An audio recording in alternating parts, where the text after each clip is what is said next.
A lo largo de la vida, no solo nos pasan cosas buenas, a veces nos pasan cosas malas, traumas desagradables, que no nos gusta recordar. Sin embargo, si algo malo nos sucediese, como caernos de una bici en un camino pedregoso, y simplemente no lo recordáramos, podríamos volver a caer al suelo, ya que no hubiéramos aprendido los peligros.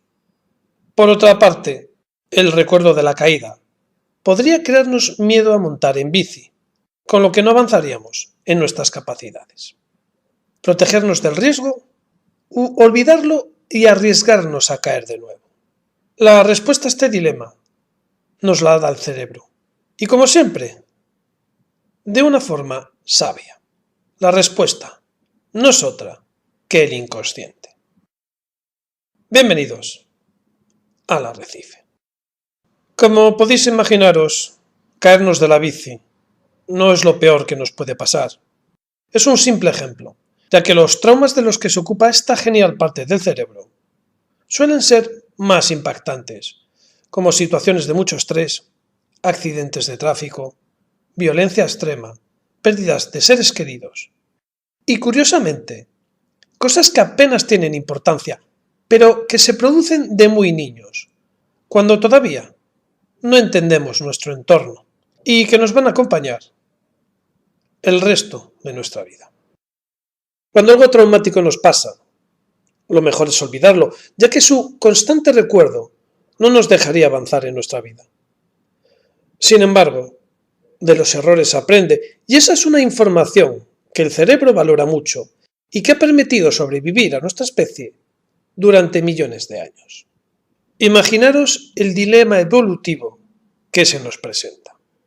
Si no tenemos miedo a nuestros depredadores, nos acabarán comiendo, pero el miedo extremo a eso no nos hubiera permitido avanzar, ya que apenas saldríamos de nuestro hábitat seguro, con lo que el hombre no hubiera avanzado en su evolución.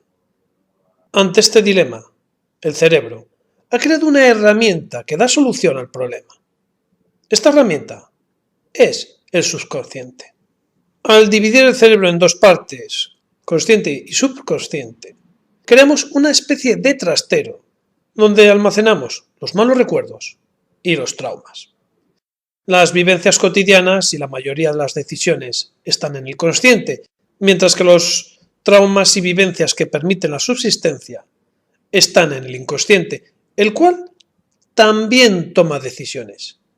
Decisiones que no entendemos. Eso explica por qué tomamos decisiones y no sabemos por qué. Eso tiene su lógica, ya que es el inconsciente quien decide cómo actuar ante una situación. Para que un trauma sea tenido en cuenta sin que ello nos afecte, el inconsciente lo que hace es simplemente disfrazar ese recuerdo, es decir, lo codifica. Es como cuando nosotros hablamos en clave para que los demás no nos entiendan. La codificación de los recuerdos, la codificación de la información, permite que la transferencia de decisiones entre inconsciente y consciente no permita que recordemos qué nos pasó en un pasado. Es como si el cerebro nos quisiera proteger contra los traumas. Siguiendo el ejemplo inicial, seguiríamos montando en bici, pero cuando viéramos un camino similar al que sufrimos la caída, de forma inconsciente, cogeríamos otro. Pero aunque esto parezca positivo, a veces no lo es, ya que hay cosas que no representan peligro, pero que nos hacen actuar de forma poco habitual.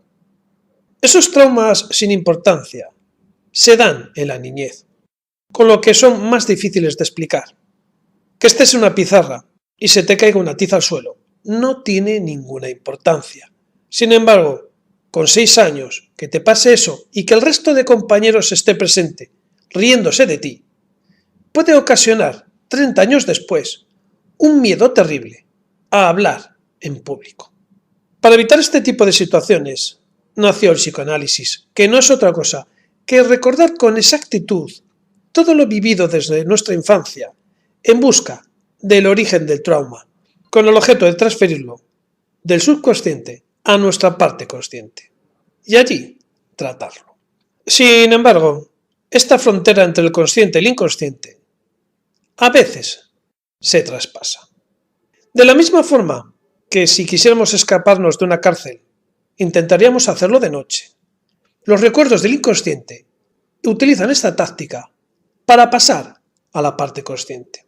Pero el inconsciente lo tiene todo bajo control, ya que de poco sirve que se transfiera esa información de un área a otra, ya que ésta llegará codificada. Es decir, no entenderemos lo que recordamos. Esto es ni más ni menos lo que pasa cuando tenemos sueños extraños. Esto explicaría esos sueños extraños y repetitivos que recordamos al despertar y que nos acompañan durante un tiempo. Ejemplos podrían ser vernos corriendo por un pasillo que no cesa, soñar que aparecemos en público con ropa interior o sin ella. Todo esto son recuerdos codificados. Pero no siempre el inconsciente nos avisa de errores. También nos dice lo que tenemos que hacer para sobrevivir. Y esto lo podéis comprobar cuando vais de compras. Imaginaros que queréis solo 1 kilo de manzanas, nada más. Y en un puesto veis un montón de manzanas, pero enfrente hay otro puesto con un número superior de manzanas. Lo lógico es que, como solo queréis 1 kilo, da igual qué puesto elijáis. Sin embargo, comprobaréis cómo la mayoría de la gente optarán por el puesto con más manzanas.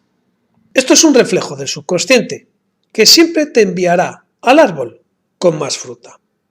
Este comportamiento del inconsciente es muy conocido por las grandes empresas que usan una herramienta que consigue que de forma involuntaria compremos cosas que no necesitamos. Esta herramienta no es otra que el marketing. En próximos trabajos os hablaremos de cómo funciona el marketing y también publicaremos vídeos sobre la interpretación de los sueños.